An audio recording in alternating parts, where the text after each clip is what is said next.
Hello everyone, and welcome to another computer video. Today is going to be the final installment of the computer bullshit of 2025. I'm here to bring you a special video. This computer here, I got a couple months back. This is the HPE ProLiant ML350 Gen 10. But yeah, this was a pretty interesting find that I have somehow got into here. I'm hoping to turn this into a Proxmox gaming VM, which basically means I want to have this server host many virtual computers that will be able to play games. So since we're already here, let's go ahead and take a look at the front. Not exactly that clean, but it's supposed to come off way cleaner. We have two USB ports for regular USB stuff, and then a port down here specifically for ILO. Now, if you remember from the last HP server that I covered on this channel, you might remember what ILO is. It's the integrated lights out management for HP servers like this. Now, of course, you can access the ILO through the internet, but you could also access it through USB. And this little button here is an indicator for the ILO. So if anyone is accessing the server, this button here will turn blue. And on the right here, we actually have our drives. So starting from bottom to top, we have two 2 terabyte hard drives down here and a unmarked drive, which I put in myself. But these two drives here came with the server when I originally got it. So let's take a look at what these are. So yes, these are HPE branded 2.4 terabyte 10K RPM SAS hard drives. I actually tried looking up this model number right here, and these are apparently Seagate Exos hard drives. These things resell at a ridiculous price of $300. Like, are we serious? And here is the second drive, and yes, they are the same models. And then let's take a look at the top drive here, which I have put in myself. Now, obviously, this drive caddy isn't the same one as these HP drive caddies. I actually got these drive caddies off of Amazon, and they work pretty damn well. And they do have the little pin connectors here to show drive status. But this is just a regular 500 gigabyte SSD that I've had laying around. And it's a crucial one, so these are pretty good, honestly. I'm hoping to use this as a boot drive and then have hard drives in here for storage media and such. Boom. And now all of our drives are back into the server. Let's go ahead and have a gander at the internals. So to get a better look at the motherboard, we first have to take out these two fans for the back. Then we can try to unclip this plastic part. This is for air flowing through the server to flow through everything as much as possible. There we go. And now we can get a better look at the motherboard itself. So as you could obviously tell, we only have one CPU in here, this being a Intel Silver 2410. And then we have two 16 gigabyte, probably DDR4 ECC RAM sticks on this side of the motherboard. Now, obviously, if I were to spec out this server to actually be a real beast, I'd obviously add more RAM to it and a better CPU. I don't know how much RAM I would probably add, but maybe like 64 or 128 if I were to really go insane. So yeah, if I were to upgrade this server's CPU, I'd probably go for something like this. Our ports over here are as basic as they can get. We have 4 Ethernet ports, a gigabit. We have some USB stuff somewhere. We have serial, I think, VGA at the bottom of that, and then a DisplayPort connector. Since we're going to be building a Proxmox gaming VM using this server, let's get a graphics card. So I believe I have to unscrew this. Okay. And then now, I suppose I could just take off one of these. Yes, okay. And then put in our graphics card.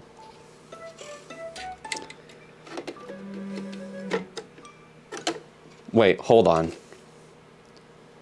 What the fuck? What is this? Yeah, so allow me to explain why I'm using this as our graphics card at the moment. So these HP servers require a cable kit to be able to get the PCI power for big graphics cards like this. We don't have any cables to connect the power for a full-size GPU like this. So for now, we're just gonna be putting in this Radeon Pro WX 3100. Come on, where the fuck is? There it is. Oh yes. So let's go ahead, plop back our plastic shielding here, and terribly missed the alignment for like the second fucking time. Now, if you're wondering what this other card is, it's basically not important. It's some random GPU that I've had laying around and basically never got to using it once I got Proxmox set up. So ignore it for right now and ignore it forever. And wow, look at all that clearance there. We could put a big ass card in there. Like one of these? Yes, of course. And of course, we have to have every single bit of information on the side panel. For the rest of the video, I'm probably gonna keep this thing off, which is on the front. I wanna see the hard drives. I wanna see the hard drives. They're covered up by that thing. I wanna see them show their little colors and whatnot and their little indicators and things. All right, so all I need to do now is plug in the power. I'm going to give the server power in 3, 2, 1. Okay.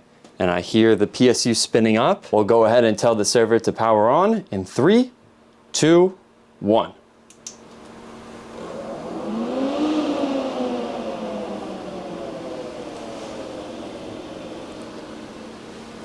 So here is the glorious graphical interface for the server. Once we get to the process where we can go into BIOS, I will tell the thing to go into BIOS. The PCI device installed in slot 5 and slot 7 has no corresponding processor installed and will not function.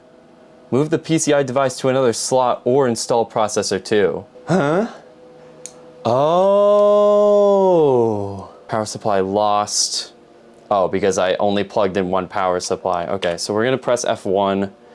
And then obviously, I think we need to redo the PCI placement. Open this up. And now we need to unscrew this fucking thing again. Unplug this.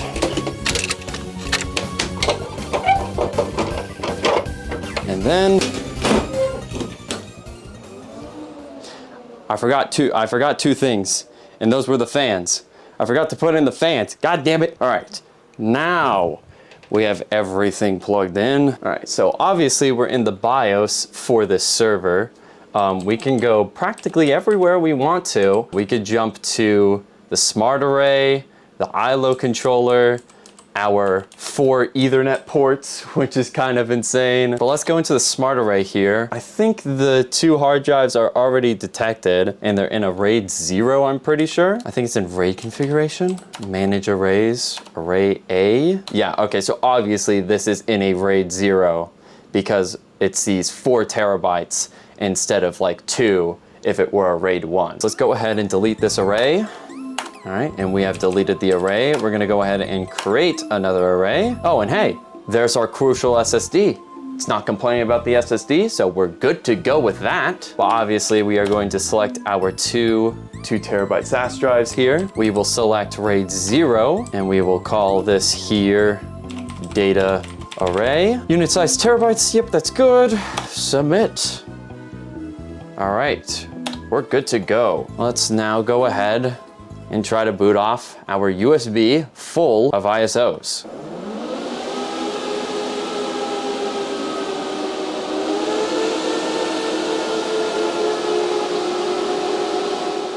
Bam, it's really mad at me. All right, so we are now in the Proxmox installer. So let's just go ahead with the graphical install here, and hopefully we can boot it. So obviously now we're using the terminal installer for Proxmox as the graphical one. Didn't seem to work. Target disk. We do want to install it onto the SSD. United States, American, US English. Oh, LA. Yes, there we go. Root password and confirm root password, and then administrator email. What? So now what do we got? Host name. Now what do I want to give this server a name? I know the IP for the ILO is 210, so let's set the IP on the actual server to 211. Let's do that. Okay, let's install. And I can see the little lights going off. There it goes. All right, so it seems that the installation has completed. Only took like 2-3 minutes, so that was pretty quick. But let's go ahead and boot into Proxmox VE. And supposedly, it's now up. So now all we have to do is go into the web client and mess with the server via there. Day 2. All right, so I've got the Proxmox web UI right here, and I also have the ILO, which I'll quickly log into. So as you can see here, this is ILO 5, very different from the other version of ILO we were looking at on the HPDL server, not the ML. This is the ML. I'm actually just gonna SSH into the server via my own user that I created, and here we are. Here's Vertmos. So here's the Proxmox GUI. Let's just go ahead and create a VM. All right, so voiceover KG5 taking over once again. As a reminder, this video is not a tutorial. If you're looking for a tutorial, go look at the Proxmox wiki that is on the official Proxmox website. You'll find everything you need to know about setting up the VM and all that on their site.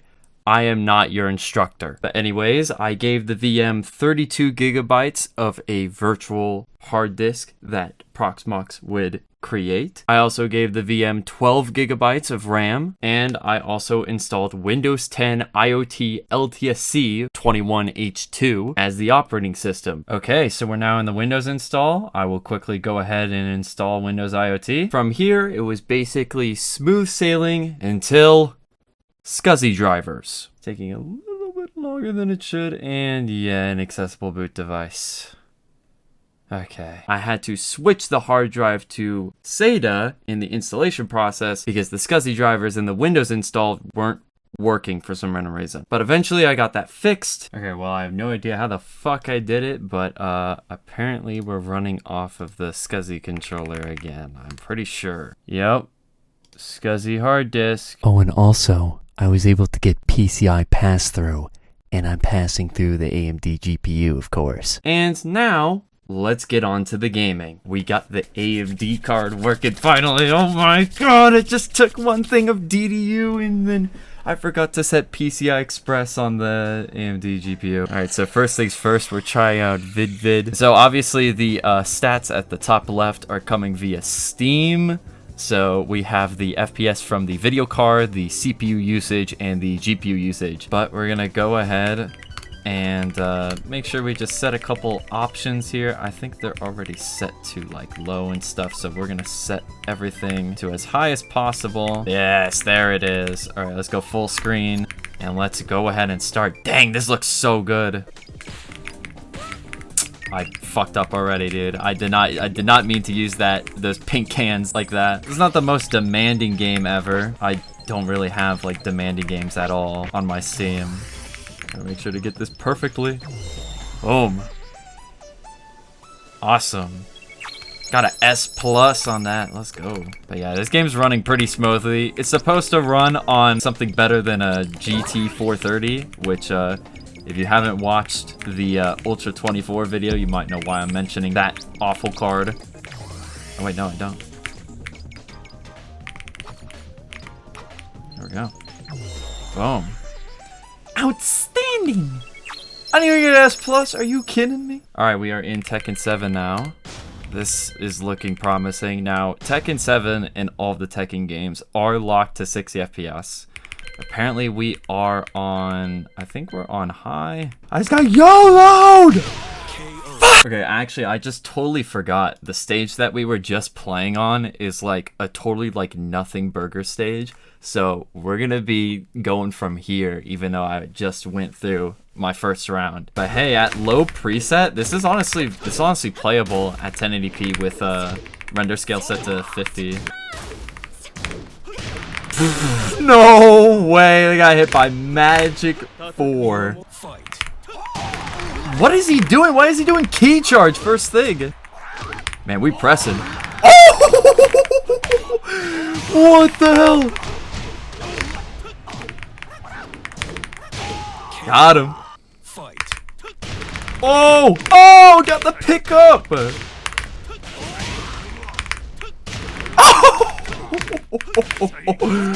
Oh, that was a terrible combo.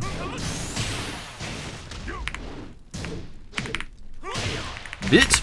Oh my god! I got the wall bounce! Okay, so here is Quake Live. We're gonna, of course, set the game video to 1080. Let's set it to medium, medium, nearest medium. Okay, let's go ahead and start a match. And this is still off of the AMD GPU. So let's go ahead and load in a clan arena and let's go. But our GPU is actually at 80 right now, so it's actually at 80%. So I think I'm gonna save this. Oh shit, ran out of. Two rails, impressive, impressive. Oh my god, why is he right there? Why are you right there? Why are all the bots after me? 3, 2, 1, fight. Oh my god.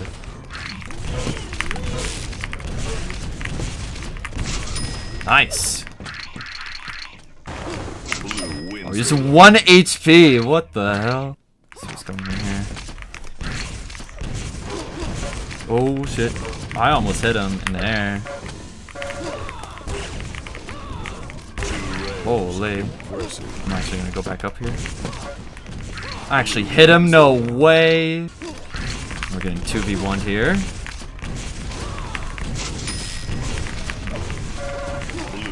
Got him. Alright, I think that's good, honestly. For medium settings, honestly, that's really playable. And people play on like way lower settings for this game, so this game, graphical wise, doesn't really matter, honestly. The next game we're gonna try out is something modern and was released this year, Dead Zone Rogue. I've been playing this game a lot. Alright, so I hear the game and I see the game, and we're apparently already at 15 FPS. And the CPU counter has actually went down a bit. And I think we're actually running on like a very high video preset here. So let's see if we can change that. Ah, yes, we're running at high. Okay, let's set that to low. What does that do for us? Oh, wow. Anti-aliasing really made the FPS counter go a little bit higher. But our render scale is set to 50. And of course, we're running in windowed full screen mode because that's how Unreal Engine 5 games want to work. But I think we're getting a good FPS here. We're getting like 60. I mean, it's not 120, but this is like way better than I expected it to run at all. All right, so I loaded into an actual mission here and I put it at the difficulty that I usually play at. So let's just go ahead and go along with this until we get to some crazy parts. Oh, okay. Holy. Oh, they can't shoot me through there. Oh shit. So I think the lowest that we've gotten right now is 17, but of course the highest that we've gotten is 120, but our average is kind of around 50 to like 60, I think, right now. But I can feel the latency because our poor little AMD GPU is trying its best. At least it's kind of playable, honestly. All right, what do we got here? Okay. Oh, they're the ones that shoot at you. Oh, shit. Oh, God. Yep, this is a run killer. Yeah, that's 100% a run killer. Like, that's so unfortunate we get that. But that was basically the end of the video. I spent a couple more hours trying to get the other graphics card working on another VM, which was a clone of the first VM. I wasn't able to get anywhere with that. So I'll just say the ending here. Thank you all for watching. Hope you all enjoyed. If you did, smack that like button and make sure to not subscribe because I'm not making any more computer videos middle fingers up to the fucking microphone. But yeah, thanks for watching. I'll see you all in EGM 15. Yes, sir.